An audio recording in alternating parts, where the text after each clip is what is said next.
नमस्कार दोस्तों, कक्षा 9वीं विषय विज्ञान हम चैप्टर वाइज जो इम्पोर्टेंट क्वेश्चन हैं उनको देख रहे थे अपनी तैयारी को और भी मजबूत करने के लिए। चलिए तो इसमें हम अध्याय 5 जो जीवन की जो मौलिक इकाई है इसके जो इम्पोर्टेंट क्वेश्चन हैं उनको देखेंगे। ब्लूप्रिंट के आधार पर इस अध्याय से कुल है जो 6 अंक के प्रश्न पूछे जाने हैं, जिनमें 3 अंक की क्या रहेंगी वैकल्पिक प्रश्न होंगे और जो एक प्रश्न रहेगा वो कितने का होगा 3 अंक का पूछा जाएगा। चलिए तो हम शुरू करते हैं। सही विकल्प चुनकर लिखना है। निम्नलिखित में से किस जीव में मात्र एक कोशिका स्वयं में ही एक संपूर्ण जीव होती है? तो यहाँ पर सही आंसर क्या हो जाएगा? सही आंसर हो जाएगा उपरोक्त सभी। जो सभी हैं जो कैसे हैं, सभी एक कोशिकीय जीव हैं। अमीबा, पैरामीशियम, बैक्टीरिया हैं जो कि हैं सभी एक कोशिकीय जीव हैं। उपरोक्त आंसर सभी हो जाएगा यहाँ का। चलिए तो अगला देखते हैं, कोशिका की खोजकर्ता कौन है? कोशिका की खोजकर्ता कौन है? हम देख चुके हैं जो कोशिका की खोजकर्ता कौन है, रॉबर्ट हुक हैं। जो रॉबर्ट ब्राउन है ये क्या है? रॉबर्ट ब्राउन है कोशिका की केंद्रक की खोज है। केंद्रक की खोजकर्ता कौन है? Robert brown. और कोशिका की खोजकर्ता है रॉबर्ट हुक। अगला देखते हैं, पादप कोशिका भित्ति किसकी निर्मित होती है? किससे निर्मित होती है? पादप की जो कोशिका भित्ति है वह किससे निर्मित होती है? पादप की कोशिका भित्ति है सेलुलोज की बनी होती है। किसकी बनी होती है? सेलुलोज की बनी होती है। गुणसूत्र निर्मित होती हैं। गुणसूत्र है किससे निर्मित होती हैं? चौथा है जो हमारा गुणसूत्र है किससे निर्मित होती हैं? गुणसूत्र किससे निर्मित होते हैं? तो ये प्रोटीन के बने होते हैं। किसके बने होते हैं? प्रोटीन की बनी होती हैं। डीएनए के क्रियात्मक खंड को क्या कहते हैं? डीएनए की जो क्रियात्मक खंड है उसे हम जीन कहते हैं। डीएनए की क्रियात्मक खंड को जीन कहते हैं। केंद्रीय पाया जाता है। केंद्रीय पाया जाता है। केंद्रीय पाया जाता है। किस में पाया जाता है? जीवाणु में केंद्रीय पाया जाता है। जो विकल्प है इनको हम देख चुके हैं। अब है सही जोड़ी मिलाना है। सही जोड़ी मिलाना है। SER, RER, SER, गाल्जिकाय, प्लास्टिड, लाइसोसोम। अब हम इनको मिलाएंगे। SER इसका काम क्या है? RER इसका क्या काम है? यह है जो प्रोटीन निर्माण करता है। क्या करता है? प्रोटीन निर्माण करता है। SER है जो वसा का क्या करता है? संश्लेषण करता है। वसा का संश्लेषण करता है। गाल्जिका है लाइसोसोम का निर्माण करता है। गाल्जिका है यह लाइसोसोम का निर्माण करता है। प्लास्टिड है प्रकाश संश्लेषण में क्या करता है? यह सहायक करता है। प्लास्टिड है जो प्रकाश संश्लेषण में सहायता करता है।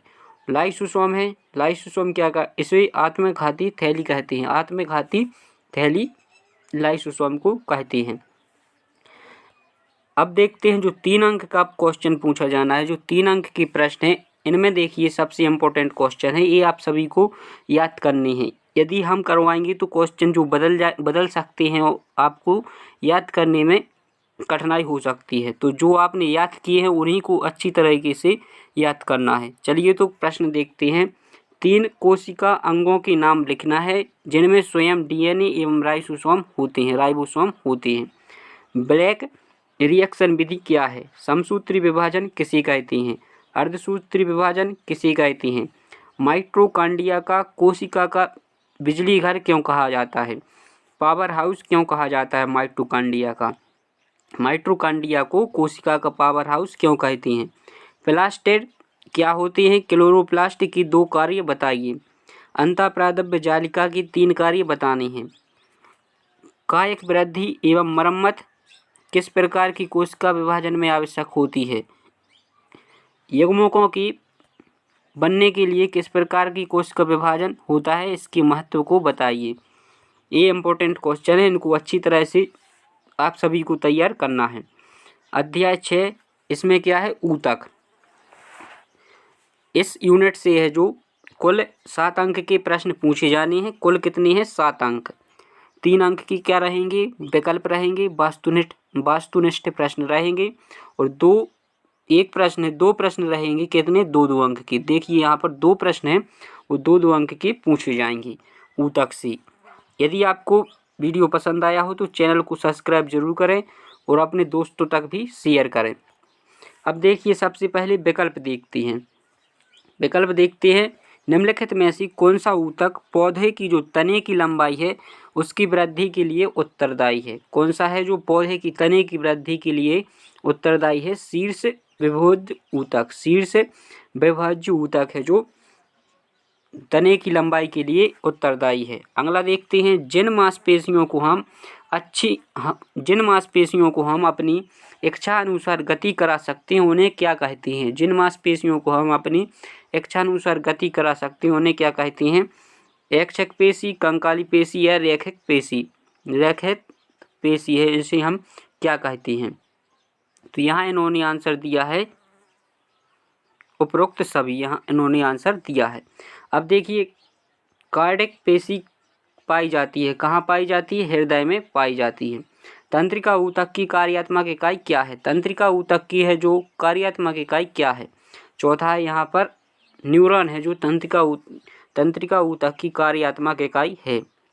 कार्डियक पेशी होती है, कार्डियक पेशी होती है एक केंद्रीय। कैसी होती है? एक केंद्रीय होती है। आगे हम देखते हैं विकल्प, आगे हैं जो खाली स्थान दिए गए हैं, रिक्त स्थान की पूर्ति करना है। अनैच्छिक पेशियों में खाली स्थान केंद्रक होता है। जो अनैच्छिक पेशी हैं उनमें क्या केंद्रक होता है? एक केंद्रक होता है, एक केंद्रक होता है। अगला देखते हैं, फेफड़ों की श्वसन में खाली स्थान पेशी पाई जाती है। जो फेफड़े हैं उनकी श्वसन में कौन सी पेशी पाई जाती है? अनैच्छिक, अनैच्छिक पेशी पाई जाती है, अनैच्छिक। अब देखते हैं, अनैच्छिक जो पेशियों को खाली स्थान पेशी भी कहते हैं। अनैच्छिक पेशियों को कौन सी पेशी कहते हैं? अनैच्छिक पेशियों को क्या कहते हैं? आरेखित पेशी कहते हैं। क्या कहते हैं? आरेखित पेशी कहते हैं। अनैच्छिक पेशियों को आरेखित पेशी कहते हैं, आरेखित। अगला देखते हैं, एक्सोन खाली स्थान ऊतक का भाग होता है। एक्सोन है जो तंत्रिका ऊतक का भाग होता है। किसका भाग होता है? एक्सोन है जो तंत्रिका है, इसका भाग होता है। आहार नली में खाली स्थान पेशियां पाई जाती हैं। आहार नली में भी अनैच्छिक पेशियां पाई जाती हैं। कैसी पाई जाती हैं? अनैच्छिक, अनैच्छिक जो पेशियां हैं वो पाई जाती हैं। चिकनी पेशियों को खाली स्थान पेशी भी कहा जाता है। चिकनी पेशियों को आरेखित पेशी भी कहा जाता है। क्या कहा जाता है? आरेखित पेशी भी कहा जाता है। हमारे शरीर में गति के लिए खाली स्थान ऊतक उत्तरदायी है। हमारे शरीर में गति के लिए है जो कौन सी ऊतक उत्तरदायी है? पेशीय ऊतक उत्तरदायी है। कौन सी? पेशीय ऊतक उत्तरदायी हैं। अब देखते हैं जो लघुत्तरीय प्रश्न है, 2 अंक के प्रश्न पूछे जाने हैं। 2 अंक के 2 प्रश्न पूछे जाने। यहाँ से देखिए इम्पोर्टेंट जो क्वेश्चन है, किन्हीं 2 प्रकार के पेशीय रेशों के चित्र बनाकर अंतर स्पष्ट करना है। पेशीय हृदय पेशी का विशेष कार्य क्या है? रेखित, आरेखित तथा हृदय पेशियों में उनके कार्यों के आधार पर अंतर स्पष्ट कीजिए। न्यूरॉन मतलब तंत्रिका तंत्र का नामांकित चित्र बनाना है। बहुत ही इंपॉर्टेंट क्वेश्चन है। न्यूरॉन का क्या बनाना है? यहाँ पर नामांकित चित्र बनाना है। ऊतक किसे कहती हैं? एक उदाहरण दीजिए। ऊतक किसे कहते हैं? एक उदाहरण दीजिए। ये जो प्रश्न है बहुत ही इम्पोर्टेंट है। अगला देखते हैं हम, इसी में देखते हैं अध्याय 7 जीवों में विविधता। इसके जो इम्पोर्टेंट क्वेश्चन हैं उनको भी देखेंगे। यदि आपने अभी तक चैनल सब्सक्राइब नहीं किया है तो सब्सक्राइब जरूर करें और यदि वीडियो पसंद आ रहा हो तो अपने दोस्तों तक भी शेयर करें। जो अध्याय 7 है इसके जो इम्पोर्टेंट क्वेश्चन हैं उनको हम देखेंगे। ब्लूप्रिंट के आधार पर यहाँ जो प्रश्न पूछे जाने हैं, कितने अंकों के पूछे जाने हैं? 7 अंक का कुल पूछे जाने हैं, जिनमें रहेंगे 3 अंक के वस्तुनिष्ठ प्रश्न और है जो एक प्रश्न रहेगा 4 अंक का रहेगा। बड़ा प्रश्न है यहाँ पर, एक प्रश्न जो 4 अंक का पूछा जाएगा। अब सबसे पहले हम देखते हैं जो विकल्प हैं उनको देखते हैं। द पुस्तक है ओरिजिन ऑफ स्पीसीज। पुस्तक का नाम क्या है? द ओरिजिन ऑफ स्पीसीज है। जो इसके लेखक कौन हैं? तो यहाँ पर सही आंसर क्या होगा? चार्ल्स डार्विन है। चार्ल्स डार्विन है जो इसके लेखक हैं। The origin of species, Charles Darwin. 5 जगत वर्गीकरण प्रस्तुत किया। 5 जगत में वर्गीकरण है जो किसने किया था? वेक टेकर ने 5 जगत वर्गीकरण प्रस्तुत किया। तीसरा है वर्गीकरण की आधारभूत इकाई क्या है? वर्गीकरण की आधारभूत इकाई है जाति। क्या है? जाति है जो वर्गीकरण की आधारभूत इकाई है। मोनेरा में पोषण होता है। मोनेरा में पोषण किस प्रकार होता है? विषमपोषी और स्वपोषी दोनों प्रकार से होता है। एक कोशिकीय यूकेरियोटिक जीव आती हैं। जो एक कोशिकीय यूकेरियोटिक जीव हैं वो किस में आती हैं? प्रोटिस्टा में आती हैं। छठवां है विषमपोषी यूकेरियोटिक जीव होती हैं। विषमपोषी जो यूकेरियोटिक जीव हैं कवक। सातवां कोशिका भित्ति युक्त बहुकोशिकीय यूकेरियोटिक जीव किस वर्ग में आती हैं? सातवां है यहाँ प्लांटी। किस में आती हैं? प्लांटी में आती हैं। जिन पौधों की शारीरिक संरचना में जड़, तना एवं पत्ती में विभेदीकरण नहीं पाया जाता है उन्हें रखा जाता है। किस में रखा जाता है? थैलोफाइटा में रखा जाता है। इसके आगे हम देखते हैं रिक्त स्थानों की पूर्ति करना है। पादप जगत का उभयचर खालिस्तान वर्ग के पौधे को कहा जाता है। किस कहा जाता है? ब्रायोफाइटा को कहा जाता है। फाइटा। अगला देखते हैं पौधे में जल तथा भोजन के संवहन के लिए ऊतक पाए जाते हैं। कौन से? संवहन ऊतक कहते हैं। पौधों में जल एवं भोजन के लिए संवहन ऊतक। जिम्नोस्पर्म को खालिस्तान पौधा कहा जाता है। कौन सा पौधा? नग्नबीजी कहा जाता है। अब देखिए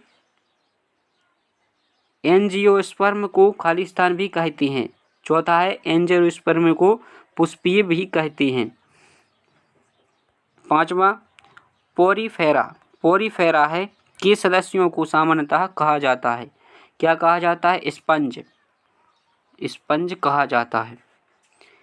प्लेटीहेलमिन्थीज फाइलम संघ के सदस्यों को कहा जाता है। छठवां चपटा कृमि। क्या कहा जाता है? चपटा कृमि। सातवां जंतु जगत का सबसे बड़ा संघ क्या है? जंतु जगत का है जो सबसे बड़ा संघ है आर्थ्रोपोडा। आर्थ्रोपोडा है जो सबसे बड़ा संघ है। और जो मत्स्य वर्ग में हृदय की कक्षीय संख्या कितनी होती है? 2 होती है। इस प्रकार से रिक्त स्थानों को हमने भर लिया है। अब देखते हैं जो दीर्घोत्तरीय प्रश्न है, 4 अंक का प्रश्न है। सबसे इम्पोर्टेंट प्रश्न है जो वो देखते हैं। क्या है यहाँ पर? RH वेक्टर ने 5 जगत को वर्गीकरण किया है। प्रमुख आधार बतानी है। जगत मोनेरा या प्रोटिस्टा की 4 लक्षण बताने हैं। कवक जगत की 4 लक्षण बतानी है। मत्स्य वर्ग एवं जल स्थल वर्ग के 2 लक्षण, ये इम्पोर्टेंट क्वेश्चन है। संघ एनिलिडा और आर्थ्रोपोडा में अंतर बतानी है। ये इम्पोर्टेंट क्वेश्चन है 4 अंक के अनुसार। यहाँ से जो बड़ा क्वेश्चन पूछा जाना है 4 अंक का क्वेश्चन है। कितने अंक का है? 4 अंक का। इसके बाद जो क्वेश्चन है उनको हम अगले वीडियो में देखेंगे। यदि आपने अभी तक सब्सक्राइब नहीं किया है तो सब्सक्राइब जरूर करें और अपने दोस्तों तक भी शेयर करें। ये हैं जो वीडियो आपको पार्ट के रूप में प्राप्त होंगी।